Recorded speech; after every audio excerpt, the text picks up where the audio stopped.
Welcome to another episode of the Happy Friday Committee, Happy Friday Committee Mindset.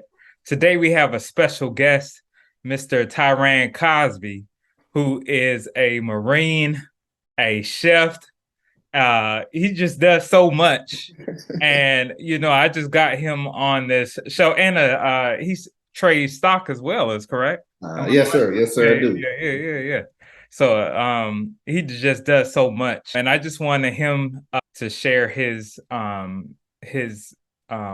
perspective on the Happy Friday Committee mindset, which is being fearless, resilient, intuitive, determined, appreciative, and youthful.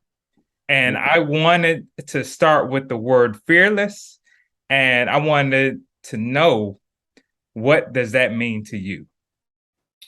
What does fearless mean to me?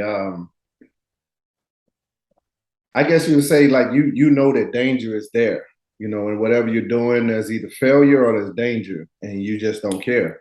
You still continue on with whatever the mission is. So whether it's, sports, there may be a particular team, you shouldn't play because them boys are big, but you don't Yes, back sir. down from that challenge. Yes, sir. And in my experience, fearless was just joining the military in general. That's a pretty scary thing to do. So Mm, anybody that walks there and join, I feel that they're pretty fearless. So mm, yeah, you mm. definitely know the danger is there, and you just don't even care. Yes, sir. Yes, sir. How is in the context of being resilient, which is the next principle, being Mm. a soldier and what that means, and bouncing back from adversity, what does that mean to you? Well, that's one of those things where you got to be resilient because again, in my field, I was military, and so I can speak on that a lot. But you're going to have a lot of setbacks. You're going to have a lot of setbacks. Whether it's from your career, whether it's from your family. Um, you got to be resilient and keep pushing. So for me, it was a lot of times. I'll give a prime example. When I was stationed in Japan, and my family was back here stateside in Georgia, and my wife wound up having a car accident in North Carolina. Mm, So and here I am in Japan, kind of freaking out and everything. And it was one of those things where we went through some stuff with the car company because she had an accident on a Sunday, and they were saying they couldn't get a rental car, and that just wasn't going to cut it for me. So, we went through a lot for a course of hours, but I still had to go to work. You yes, know, sir. yeah, Wow. like nobody at work cared that my wife was in an accident. So I had to be kind of resilient even from that kind of traumatizing experience and jump back into the game of things Mm, because there was nothing that you could say, and that's kind of speaks for military people in general. Even in combat, you talk to your family, and maybe the kids are doing something wrong or the wife needs help, but it's kind of like no one really cares about that. We got a mission to do, so you yes, got to sir. kind of suck that up and keep pushing. So yeah, you definitely got to be resilient. So Wow. Wow. Well, the next principle is being intuitive. And how did you come about becoming a chef and getting into trade? ooh, How okay, to with dealing with okay. intuition? What voice led you into doing both of those things? Okay, so as a kid, I always wanted to be a chef. Hands down, I love to cook even as a kid.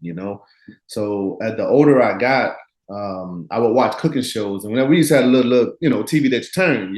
So you got to Yes, turn sir. like Yes, sir. channel 9. Yeah, so I would watch cooking shows on like PBS, and I just fell in love with it. And the older I got, I just wanted to do more. I wanted to cook more. I got tired of cooking chicken and pork chops and stuff Yeah, like yeah, that. So yeah, yeah. Yeah.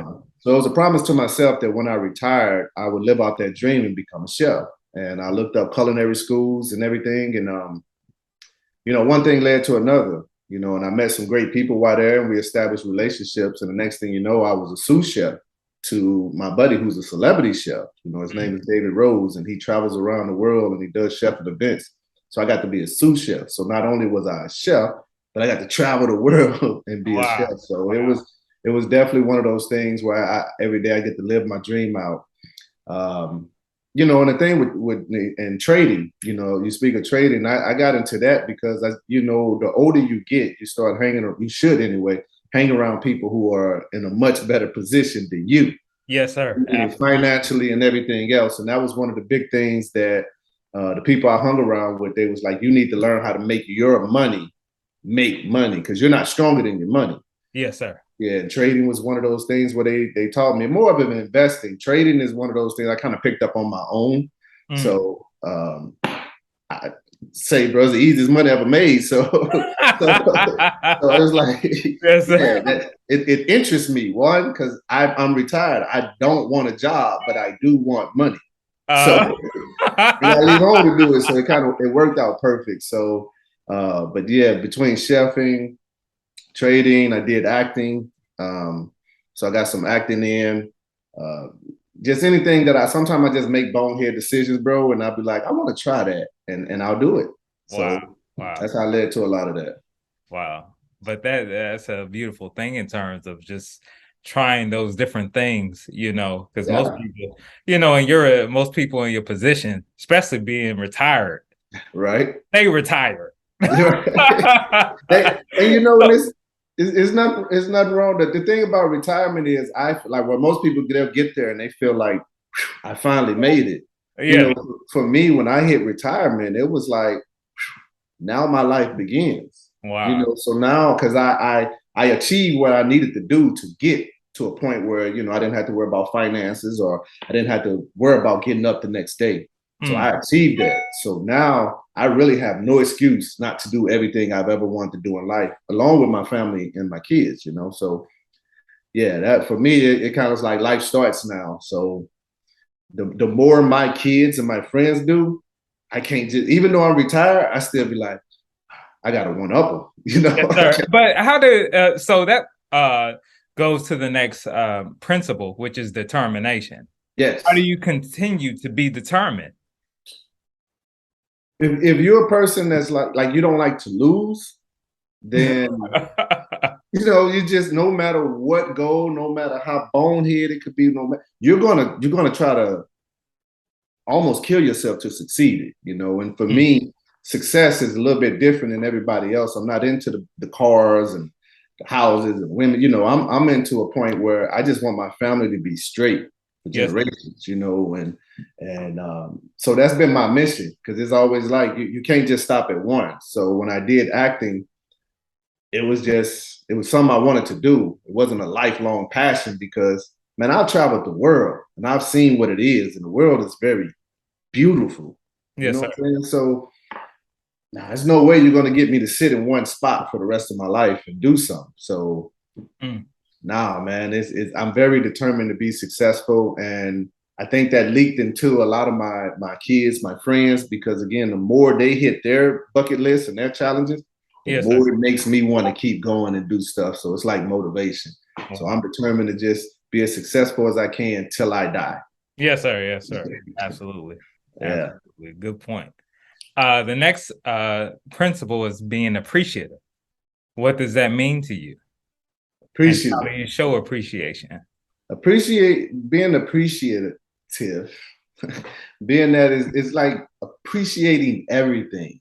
Uh-huh. When I say everything, like your freedom, the air you breathe, the fact that you could walk to your car right now and not have to worry, well, depending on where you're at. But I was Yeah. gonna say you have to worry about not worry about a bomb dropping on your head, Yes, just stuff sir. like that. But if you're on the East Point side, you might have that type of smoke. But yeah, I appreciate everything, man, because I've been in situations where one, I was away from my family for years, at a Mm, time. I was mm. away from the simple things in life like TV, radio, um, just no matter what people take for granted, I was away from that. Yes, sir. So when you come back, you have a different outlook on life. It's even like I love watching cartoons now. Why? Mm. I was at a point in time I couldn't watch nothing, Yes, and all I sir. was I'll kill to watch cartoons right now, Yes, So sir. Yes, yeah, sir. and I finally get to that point. So I'm very appreciated to everything in life for what my grandparents, all of my elders, I should say, all of my ancestors. I like to study my family's history, and I saw that a lot of them were successful, and Mm. they paved a hard way for a lot of us family members. So Yes, I sir. don't take none of that for granted, man. Hey man, I know my granny sweated, Yes, getting sir. her education and Yes, stuff sir. so we Yes, can sir. eat. So no, Granny, I'm gonna make you proud. So I'm very Man, appreciative on everything. man, that's beautiful. That's beautiful. The next and final principle is being youthful. How do you stay youthful? How do I stay youthful? I surround myself around with younger family. You know what I'm saying? Like, Yes, sir. Yes, sir. I like to think that I'm a younger person. I love my video games. I love, I love my motorcycles. I love all of those things. But sometimes I love even more. My kids are my best friends. Yes, sir. You know what I'm saying? Like we all have best friends, but for me, my kids are my best friend. Yes, And I sir. always tell them like you'll be my best friend, but I'll never be your best friend. Mm, That mm. makes sense because Yes, sir. it's to a point where I'm still dad. Mm-hmm. You know what I'm saying? So to Yeah. me, they're my motivation, they're my friends, they're everything. But and I'm sure I'm the same to them, but I'm still dad. I can take the dad hat off and be friend, but I'm still dad. You know, so it's Absolutely. only I so see what much. you're saying. Yeah. Yeah, it's only so much they're still going to talk to me about and tell me, no matter how cool our relationship is, it's only so much. And I understand that. But yeah, they keep me young, they keep me up, I guess, on the latest slang. If I'm talking too crazy, you know, I'll be in the house like, man, that was tight. Like, yeah, don't tight, man. You know what I'm saying? So Yeah, yeah, yeah. yeah, they'll keep me like that. But yeah, I still like to do things, man. I like to stay on the go. I'm a homebody, but I still like to do simple things, whether it's swimming, um, just going out again and be appreciative of life and all that. Walk the park, you know. Yes, sir. So Absolutely. yeah, Absolutely. I try to surround myself around things that are constantly changing and nothing is staying the same. You know, Wow. I try to update myself, I should say. Wow. Evolving. Yeah, evolving. There you go. You got to Evolving. stay evolving. Yes, Yeah. sir. Well, the last and final principle, well, not the last and final principle, but the last and final question is out of all these principles being fearless, resilient, intuitive, determined, appreciative, and youthful, which one of those principles stick out to you the most and why? Which one stick out to me the most? I'm gonna say fearless. Mm. I'm gonna say fearless. You know, if you ever look back on our history, man, we Black people never really had a too much of a leg up here. Yes, sir. You know, so we already know that we're born and we're raised in a nation that ain't really crazy about us. Yes, sir. So you know this. So if you know this and you're still able to become successful, you're still able to be able to live out all your dreams. That just tells me like not only are you everything above resilient, determined, but you know you're pretty fearless. Most Mm. people don't want to leave their house for fear of what someone may say or do. Mm. And being that you know that type of judgment, that type of negative activity is out there, and you still go out to do what you have to do, not only for yourself but for your family. It just tells me you like you don't care. You know Wow. what I'm saying? Wow. And I guess, and if I could say it like this, I say a lot of military members, and especially us as Marines, a lot of us when we went to combat, we volunteered to go. You know Yes, what I'm sir. saying? We wasn't. A lot of us wasn't. We wasn't drafted or nothing. We volunteered. Yes, sir. You know what I'm saying? So, Uh-huh. and anytime that you join the military, and especially when you go to combat, that's the number one thing they brief you on. Hey, you know you may not be coming back, right? Like Mm. you know you may die, right? And we're Wow. like, yeah, that's cool. So, so when you tongue kiss death, yeah, it's like you're very fearless at that point, and it's nothing that really should shock you, scare you, or anything. You literally tongue kiss death many a times, Wow. sometimes. So Wow. you got to be one fearless, heartless SOB, man. You know, Yes, sir. Yes, sir. you know, and to do all of that, knowing that this country still don't like Black people. So you out here fighting for it, but still ain't gonna love you, and you're like, it's okay, you know. So Man, gotta man, be heartless, man, man. that is profound, bro. That's a you hit it on the head. You hit it on the Appreciate head it. with that one. Appreciate it. It's all true. It's all You true. hit it on the head. Well, I like to thank you for coming on. And anything that you'd like to promote, what you got going on? So yeah, so I have a brand which is called Life Behind the Beard. Um, Life Behind the Beard was started by myself and my buddy, who's also a Marine veteran. And Okay. so what we do is we sell men and women grooming products. So we got beard oils, we got body butters, women hair oil, t-shirts, you know, and it's just essentially us, man, just Marines trying to figure this thing called life out. Yes, you sir. know, as we go every day. So we're not into all of that hype, the glamour, the glory, the likes, the reshares, the tweets. Yes. No, we Yes, ain't sir. in all of that, but we are in the changing people confidence. And I know our products, yeah, it normally knock people's socks off. So we always say for the fellas, once you use our products, don't blame us for any kids made off of them. You know what I'm saying? Yes, sir. And the same for the women. But yeah, Life Behind the Beard, our website is lifebehindthebeard.co. So yeah, definitely check us out.